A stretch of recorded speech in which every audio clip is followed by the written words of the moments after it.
যারা ভিপিএন দিয়ে Facebook account ব্যবহার করে মহা আনন্দে আছেন, তাদের ফেসবুক অ্যাকাউন্ট যে কোনো সময় নষ্ট হয়ে যেতে পারে।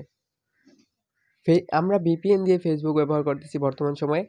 প্রথমে আসেন ভিপিএন কেন ব্যবহার করতে হয়। বাংলাদেশে একটা আইপি আছে ফেসবুকের, একটা আইপি বাংলাদেশের যেটা ফেসবুকে দেওয়া আছে। সরকার এই আইপিটাকে বন্ধ করে দিয়েছে। এখন আমরা ভিপিএন এর মাধ্যমে কি করতেছি? অন্য যে কোনো দেশের আইপি ব্যবহার করে ফেসবুক ব্যবহার করতেছি। এখন কথা হচ্ছে যে কয়টা ভিপিএন আছে ম্যাক্সিমাম ভিপিএন ফ্রি। আর এই ভিপিএনগুলো তৈরি করে মূলত হ্যাকাররা। তো আমরা যখন ভিপিএনটাকে ইনস্টল করি এবং ভিপিএনটাকে কানেক্ট করতে যাই তখন আইপি দিয়ে দেয়, আমরা O2 আইপি সিলেক্ট করি। আর ভালো সুপার ভিপিএন থাকলে সেখানে একটা নির্দিষ্ট দেশের আইপি সিলেক্ট করতে বলে। কিন্তু O2 আইপি যারা সিলেক্ট করি মূলত সমস্যাটা তাদের হবে। ঠিক আমার একটা হয়েছে এরকম, আমি O2 আইপি সিলেক্ট করছিলাম। এখন O2 আইপি সিলেক্ট করলে কি হয়, যখন যেই দেশের আইপিতে সুবিধা পায় ওই ভিপিএন ওই দেশের আইপিতে দিয়ে দেয়। একবার দিবে ভারত, একবার দিবে পাকিস্তান, একবার দিবে জাপান, এরকম আর কি। আর যদি আপনি নির্দিষ্ট একটা আইপি সিলেক্ট করেন তাহলে আপনার কোনো সমস্যা নেই। ভিপিএন ব্যবহার করার সমস্যা না। সমস্যা হচ্ছে আপনি কি আইপিটা সিলেক্ট করলেন কিনা।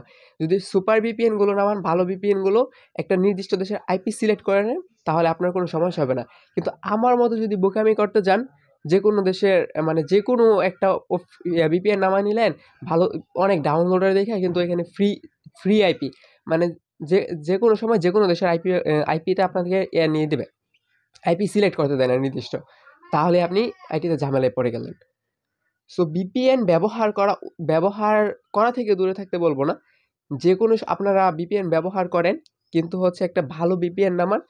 আমি বলবো না যে টাকা দিয়ে ভিপিএন কিনেন, ম্যাক্সিমাম ভিপিএনই ফ্রিতে আছে, কিন্তু আপনারা নির্দিষ্ট একটা দেশের আইপি সিলেক্ট করে নেন।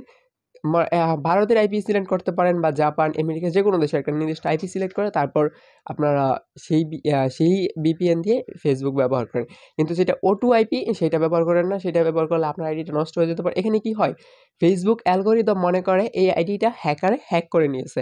কারণ হ্যাকাররা হ্যাক করলে একেক সময় একেক দেশ থেকে এই আইডিগুলোকে লগ ইন করা হয়। তো ওইরকম একটা অবস্থা হচ্ছে যারা আর কি O2 আইপি সিলেক্ট করা। তো আপনাদেরকে বলবো O2 আইপি সিলেক্ট না করে একটা নির্দিষ্ট দেশের আইপি সিলেক্ট করবেন, এবং যতদিন না বাংলাদেশের আইপিটা চালু হচ্ছে ততদিন এইভাবে ব্যবহার করেন। আর যদি খুব বেশি রিস্ক নিতে নাই চান তাহলে দরকার নেই ফেসবুক ব্যবহার করার। প্রয়োজন না থাকলে তো ব্যবহার করার কোনো মানে হয় না। আমার প্রয়োজন ছিল, আমি ব্যবহার করছি। আমার আইডিটা এখন কীরকম একটা জুলিং অবস্থায় আছে, মানে এখন আমার আইডিতে প্রবেশ করতে দেয় না, কিছুই না। জানি না আইডিটা ফিরে পাবো কিনা, শখের আইডি ছিল, আমার অনেক প্রয়োজন ছিল তাই গেছিলাম। তো বুঝাইতে পারছি আশা করি বিষয়টা। ভিপিএন ব্যবহার করাটা মূলত সমস্যা না, সমস্যা হচ্ছে আইপিটা আপনি সিলেক্ট করলেন কিনা। যদি সঠিকভাবে আইপিটা সিলেক্ট করতে পারেন তাহলে ভিপিএন ব্যবহার করা কোনো প্রবলেম না। কিন্তু যদি আপনি আইপি সিলেক্ট না করে O2 আইপিতে দিয়ে রাখেন তাহলে আপনার আইডি নষ্ট হয়ে যেতে পারে। এইখানেও আপনারা বলবেন যে O2 আইপি তো অনেকেই আমরা দিয়েছি। এইটা হচ্ছে ১০০ তে ১০ জনের নষ্ট হয়। এখন ১০ জনের মধ্যে যদি আপনি আমার মতো পড়ে যান তাহলে তো আপনারটাও গেল। আমি এই সমস্যাটাই ফেস করছি তাই এটা নিয়ে কথা বললাম। আশা করি বিষয়টা বুঝতে পারছেন। লাস্ট বার একটাই কথা বলতে চাই, ভিপিএন ব্যবহার করেন কিন্তু আইপিটা সিলেক্ট করে নিয়েন, নাহলে আইডিটা হারাবেন।